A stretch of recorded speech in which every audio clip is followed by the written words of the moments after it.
ആനകൾ നമുക്ക് എല്ലാവർക്കും വലിയ ഇഷ്ടമാണല്ലേ. ആനയെ ഒരു വല്ലാത്ത എടുപ്പാണ് ആന എന്ന് പറയുന്നത്. ആനയ്ക്ക് സൗന്ദര്യമുണ്ടോ എന്ന് ചോദിച്ചാൽ സൗന്ദര്യമുണ്ട്. എന്നാൽ ആ സൗന്ദര്യം എന്ന് പറയുന്നത് എന്താണ്? വലിയൊരു കറുത്ത വല്ലാത്തൊരു രൂപം അല്ലേ. നമ്മൾ കാണുമ്പോൾ വായ്ക്കകത്തുനിന്ന് ഒരു വൃത്തിയുമില്ലാത്ത രണ്ട് വലിയ പല്ലുകൾ വളർന്ന് കൊമ്പ് പോലെ. സാധാരണ കൊമ്പ് മൃഗങ്ങൾക്ക് തലയ്ക്ക് മുകളിലാണ്, ഇതിന് വായ്ക്കകത്തുനിന്നാണ് കൊമ്പ്. അതൊരു പ്രത്യേകത. അതുപോലെ ചെവി സാധാരണ മൃഗങ്ങൾക്കുള്ളത് പോലെയല്ല, ഒരു വലിയ ചെവിയാണ്. അങ്ങനെ നോക്കും മുഖം എന്ന് പറഞ്ഞാൽ, തലയോടെന്ന് പറഞ്ഞാൽ, അല്ലെങ്കിൽ തലയെന്ന് പറഞ്ഞാൽ ഒരു ഷേപ്പും ഇല്ലാത്ത വല്ലാത്ത ഒരു ഇതാണ്. പക്ഷെ ഇങ്ങനെയൊക്കെ ആണെങ്കിലും ആനയുടെ സൗന്ദര്യം എന്ന് പറഞ്ഞാൽ അവൻ്റെ നിൽപ്പും എടുപ്പുമാണ്. അതായത് അവൻ്റെ ആ പൊസിഷനാണ്, നിൽപ്പാണ്. എന്തായാലും ആനയെ നമ്മുടെ നാട്ടിൽ എല്ലാവർക്കും വലിയ ഇഷ്ടമാണ്. പ്രത്യേകിച്ച് കേരളത്തിലെ അമ്പലങ്ങളുടെ ഉത്സവങ്ങളിൽ ആന ഒരു പ്രധാനപ്പെട്ട ഘടകമാണ്. ഉത്സവ സ്ഥലങ്ങളിൽ ഇന്നിപ്പോൾ ഹൈക്കോടതി ഈ ആനയെ എഴുന്നള്ളിക്കാൻ കൊണ്ടുപോകുന്നതിന് ചില നിയന്ത്രണങ്ങൾ വേണമെന്ന് ഹൈക്കോടതി കർശനമായ നിർദ്ദേശം നൽകിയിരിക്കുകയാണ്. ഈ കർശനമായ നിർദ്ദേശത്തിനെതിരെ ക്ഷേത്ര കമ്മിറ്റി ഭാരവാഹികൾ രംഗത്ത് വരികയും ചെയ്തിരിക്കുന്നു. പക്ഷേ ഹൈക്കോടതി ഉത്തരവായതുകൊണ്ട് ഇനി കോടതിയിൽ പോയി മറ്റൊരു പെറ്റീഷൻ കൊടുത്ത്, ഹർജി കൊടുത്ത് മാത്രമേ ഈ നിർദ്ദേശങ്ങൾ, ഈ ഹൈക്കോടതി നിർദ്ദേശങ്ങളെ ലഘൂകരിക്കാൻ കഴിയൂ. കർശനമായ നിർദ്ദേശം: 3 മണിക്കൂറിൽ കൂടുതൽ ആനകളെ എഴുന്നള്ളിക്കാൻ പാടില്ല. അതുപോലെ തന്നെ 100 മീറ്റർ ഈ വെടിക്കെട്ട് നടത്തുന്ന സ്ഥലങ്ങളിൽ 100 മീറ്റർ മാറ്റി നിർത്തണം. ഇങ്ങനെ തുടങ്ങി നിരവധി നിർദ്ദേശങ്ങളാണ് ഹൈക്കോടതി കൊടുത്തിരിക്കുന്നത്. നിർദ്ദേശങ്ങൾ ഇതൊക്കെയാണ്: രാത്രി 10-നും പുലർച്ചെ 4-നും ഇടയിൽ ആനകളെ വാഹനത്തിൽ കൊണ്ടുപോകരുത്. രാത്രി ഇങ്ങനെ ആനയെ വാഹനത്തിൽ കൊണ്ടുപോകരുതെന്നാണ്. ദിവസം 30 കിലോമീറ്ററിലധികം ആനയെ നടത്തിക്കൊണ്ടു പോകരുത്. കാരണം 30 കിലോമീറ്ററിലധികം ആനയെ നടത്തരുത്. പിന്നെ വാഹനത്തിലാണെങ്കിൽ 120 കിലോമീറ്ററിലധികം വാഹനത്തിൽ കൊണ്ടുപോകരുത്. തുടർച്ചയായി 6 മണിക്കൂറിലധികം വാഹനത്തിൽ കൊണ്ടുപോകാൻ പാടില്ല. വാഹനത്തിന്റെ വേഗം 3 മണിക്കൂറിൽ 25 കിലോമീറ്ററിൽ കൂടരുത്.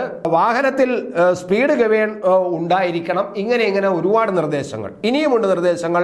വിശ്രമിക്കാനുള്ള നിർദ്ദേശങ്ങൾ കൊടുക്കുന്നുണ്ട്.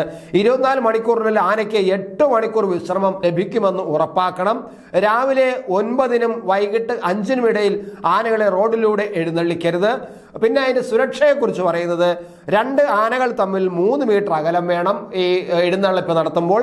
തീപ്പന്തത്തിൽ നിന്നും 5 മീറ്റർ അകലം വേണം. ആനയുടെ നിൽക്കുന്നിടത്തു നിന്നും ഒരു 5 മീറ്റർ അകലത്തിലെങ്കിൽ മാത്രമേ ഈ തീപ്പന്തങ്ങൾ പിടിക്കാവൂ. അതായത് അമ്പലത്തിലെ ഉത്സവത്തിന് പിടിക്കുന്നതുണ്ടല്ലോ, അത് പിടിക്കാവൂ. പിന്നെ ജനങ്ങളും ആനയ്ക്കും ഇടയിൽ ബാരിക്കേഡ് വേണം. വെയിലത്ത് നിർത്തരുത്. ഭക്ഷണവും വെള്ളവും ഉറപ്പാക്കണം. ഇങ്ങനെ ഒരുപാട് നിർദ്ദേശങ്ങളാണ് ഹൈക്കോടതി പറഞ്ഞിരിക്കുന്നത്. യഥാർത്ഥത്തിൽ ഞാനും ആനയെ ഇഷ്ടപ്പെടുന്നതാണ്. ആനയുടെ എഴുന്നള്ളത്തിന് പോയി നിൽക്കാറുണ്ട്, കാണാറുണ്ട്, സംഭവം ശരിയാണ്. പക്ഷേ ഒരു സത്യത്തിൽ ഈ ഹൈക്കോടതിയുടെ ഇടപെടൽ ശരിയായ രീതിയിൽ തന്നെയാണെന്നാണ് എനിക്ക് പറയാനുള്ളത്.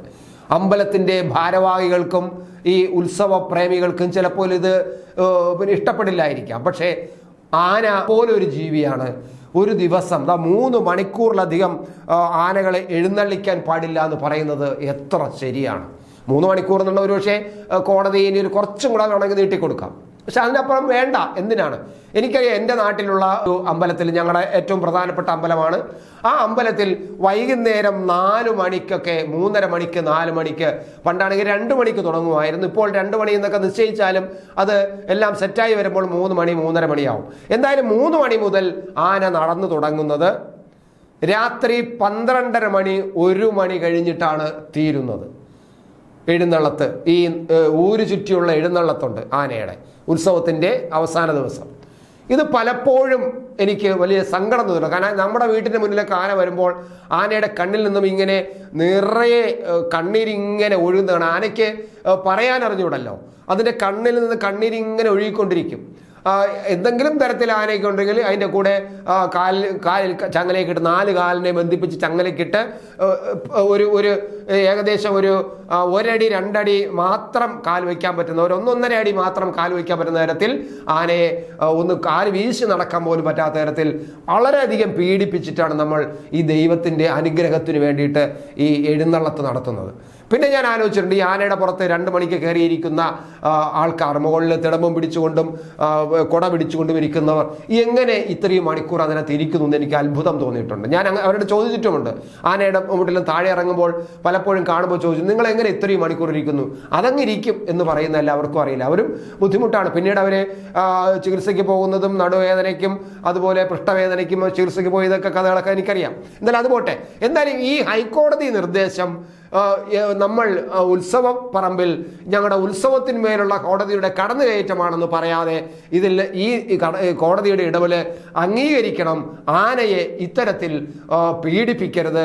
മണിക്കൂറുകളോളം, അതായത് ഞാൻ നേരത്തെ പറഞ്ഞതുപോലെ വൈകുന്നേരം 3 മണിക്ക് തുടങ്ങുന്ന എഴുന്നള്ളത്ത് 12 മണി എന്ന് പറയുമ്പോൾ 6, 6, 3, 9 മണിക്കൂറിലധികം 9 മണിക്കൂറിലധികം ആനയെ ഒരേ തരത്തിൽ നടത്തിക്കുക എന്ന് പറയാം. 10 മണിക്കൂറൊക്കെ നടക്കുന്ന ആനകളുമുണ്ട് ഈ എഴുന്നള്ളത്തിനായിട്ട്. വലിയ കഷ്ടമാണ്. മാത്രമേ ഇതിൻ്റെ ചുറ്റിനും തീവെട്ടി പിടിക്കുക, ചെണ്ടമേളം നടത്തുക, അതിനേക്കാളും അസഹ്യമായ മൈക്കിൽ അതിന് തൊട്ട് മുമ്പ് തന്നെ മൈക്ക് ഉപയോഗിച്ചിട്ട് ബോക്സ് വെച്ചിട്ട് വലിയ പാട്ടുകൾ ഇടുക, വളരെ ശക്തമായ ആംബിയറോട് പാട്ടുകൾ ഇടുക. ഇതെല്ലാം ആന കേട്ട് വല്ലാതെ ബുദ്ധിമുട്ടുകയാണ്. സത്യത്തിൽ ഹൈക്കോടതി ഈ നിർദ്ദേശത്തെ, ഈ ഉത്സവപ്പറമ്പ് നമ്മുടെ മാന്യമായിട്ട് അത് അംഗീകരിക്കണം. എന്തെങ്കിലും അല്പസ്വല്പ വ്യത്യാസമാണെങ്കിൽ കോടതി പോയി വാങ്ങിക്കണം. അല്ലാതെ ഇത് പൂർണ്ണമായും ഇല്ലാതാക്കണമെന്ന് പറഞ്ഞുകൊണ്ട് ചാടി ഇറങ്ങരുത് എന്നാണ് എനിക്ക് അഭ്യർത്ഥിക്കാനുള്ളത്.